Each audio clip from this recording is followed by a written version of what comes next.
This is today's fit. We are butterflies out here.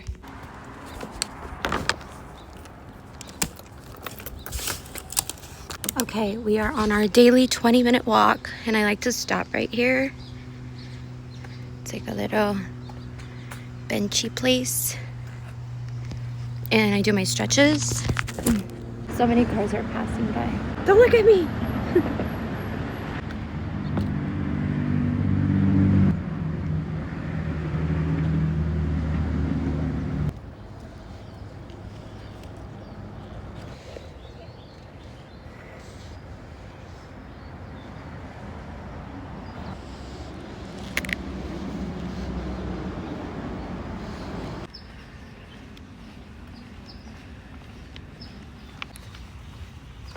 I just finished reading Job chapter 36, Elihu continues, and I read this excerpt and I want to talk to you about the things that stood out to me the most. Elihu gets very sassy in this chapter, as he's been getting sassier, but not only sassy about what he's saying, he gets sassy in his pride.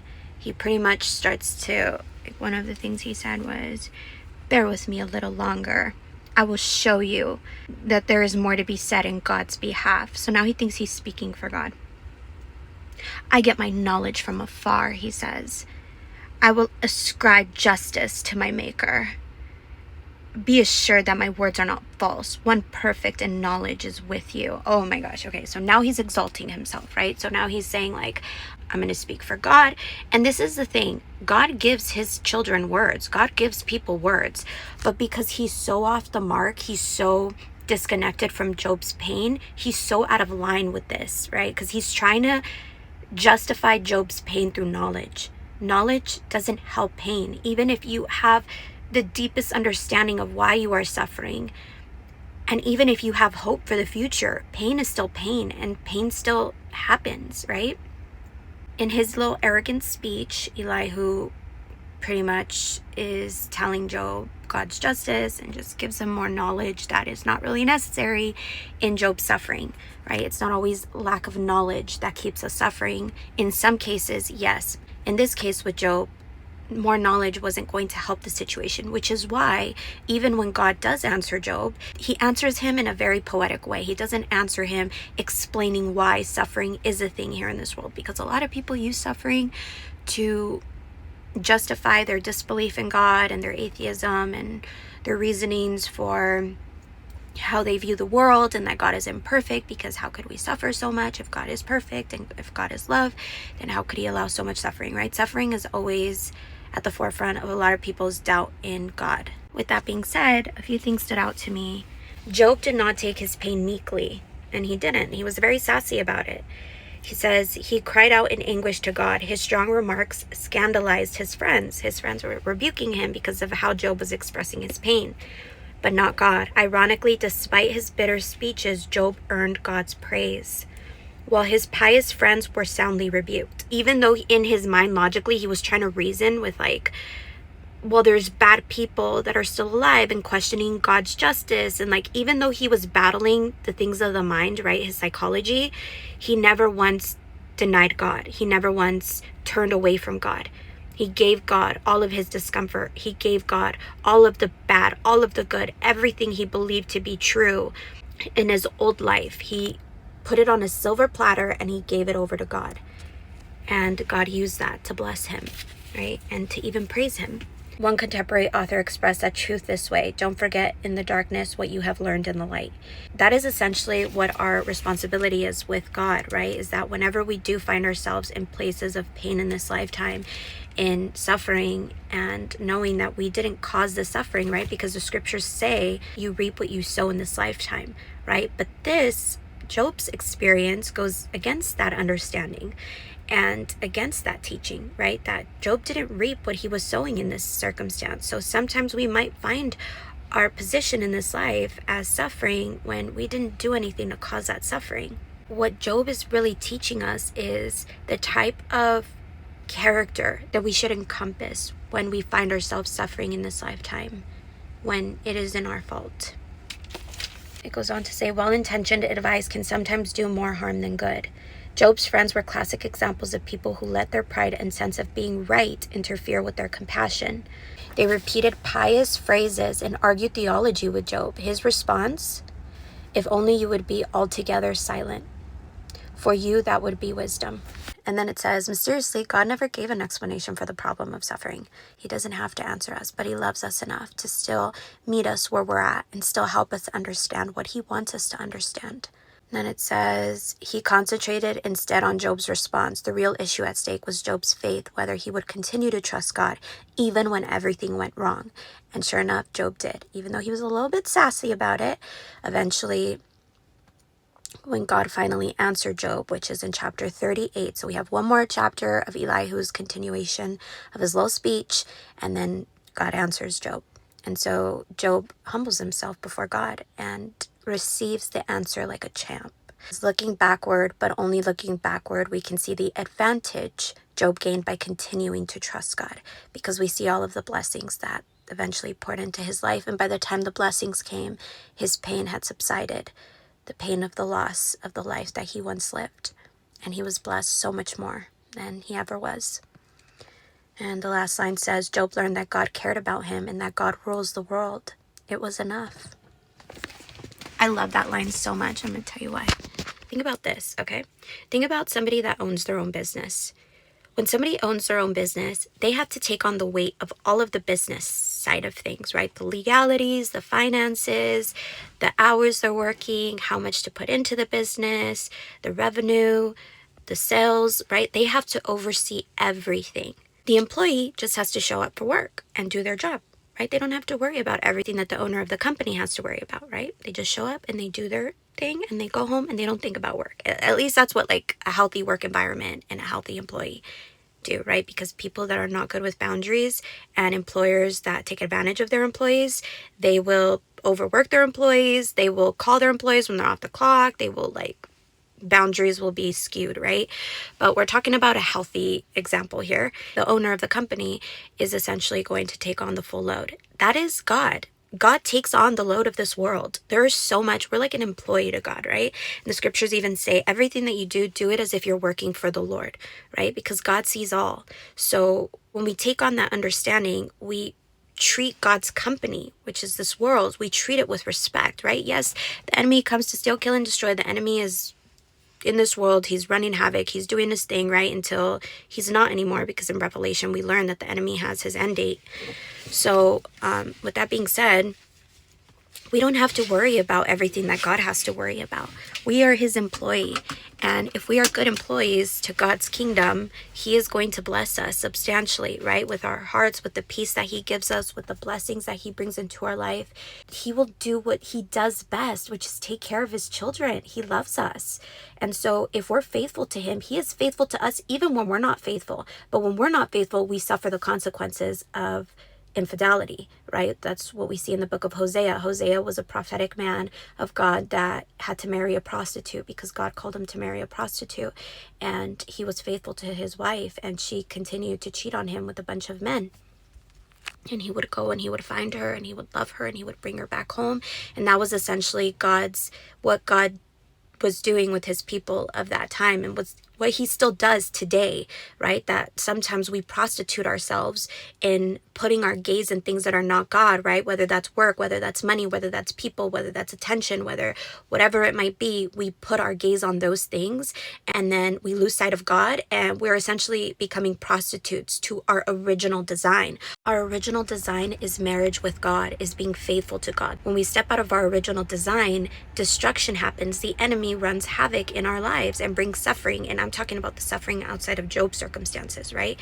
God was fair to Job. He was faithful to Job, because even though the enemy did what he did to Job, God rewarded Job for never losing sight of God, even throughout his suffering and his pain. And so that is why it is so important to keep your gaze on God and not on anything else except for God. There are other things that can fall below that, right? There are other things that require attention and require your obedience and require your faithfulness to those things as well. But the moment you put anything before God, you're making that thing a God, and you're gonna suffer consequences for having done that, right? Let it go. Let it roll right off your shoulder, don't you know? The hardest part is over, let it in. Let your clarity define you in the end. You will only just remember how it feels. Our lives are made in these small hours, these little wonders, these twists and turns of fate.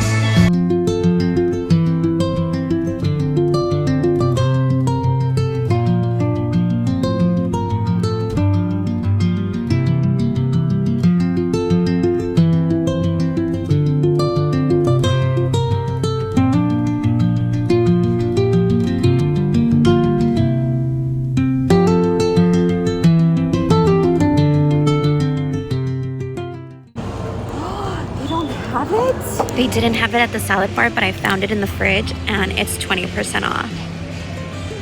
Woohoo! Okay, my favorite thing to get is a salmon wrap and then my broccoli thingy. And then this time I got it. 7 grams of sugar. Talk to me.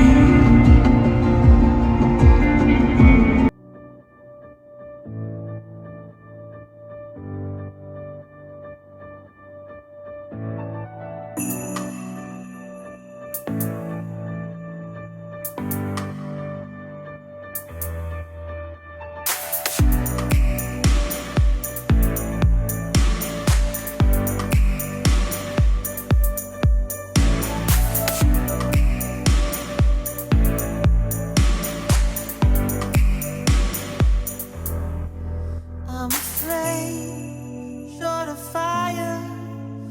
I'm the dark in need of light. When we touch, you inspire. Feel it changing me tonight.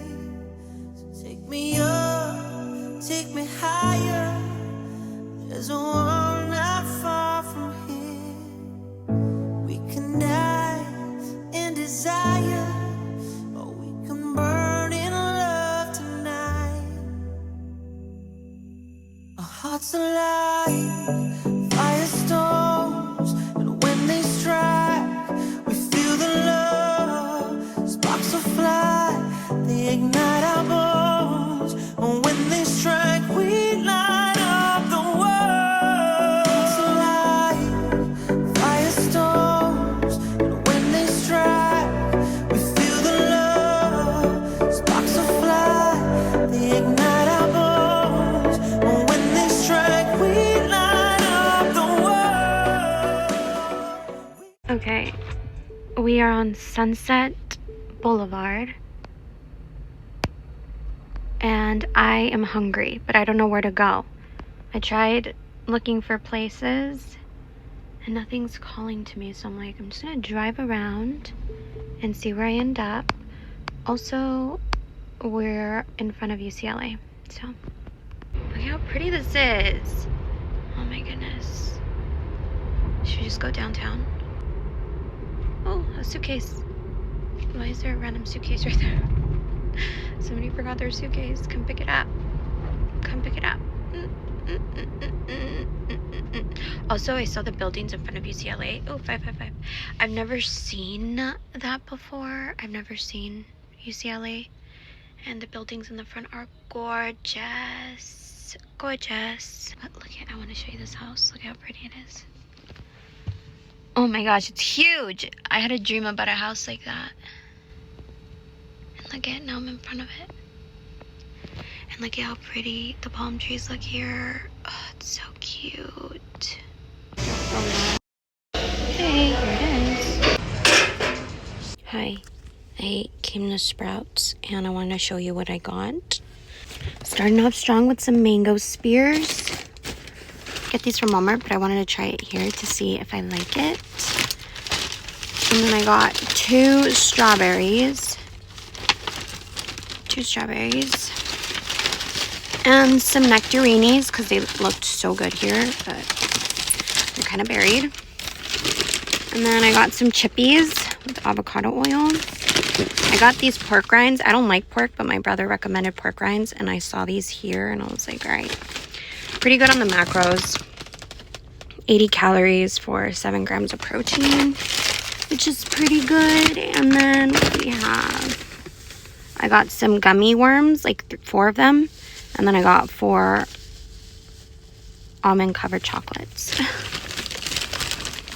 I mean, chocolate covered almonds. And then I got this smash because I love the strawberry one, so I wanted to try the raspberry to see if I like it.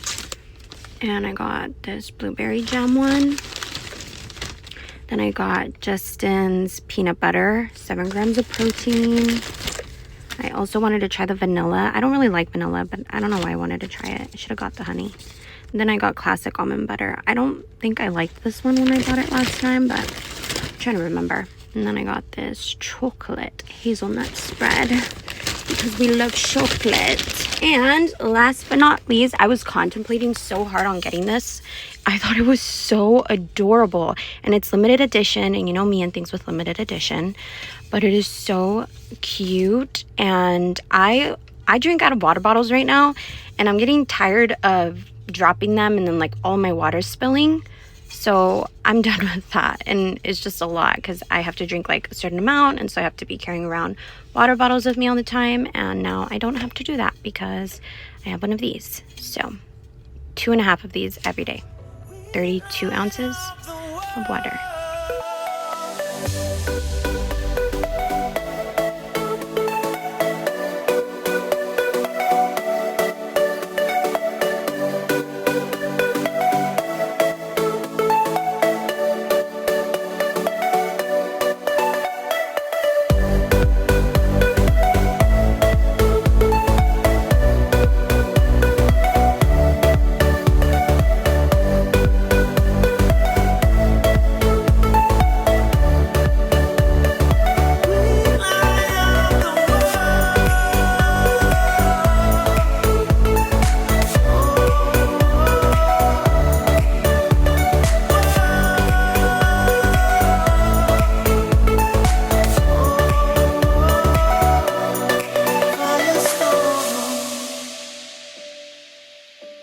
I'm from X, you're from Y, perfect strangers in the night. Here we are, come together, to the world we'll testify. Our hearts alive.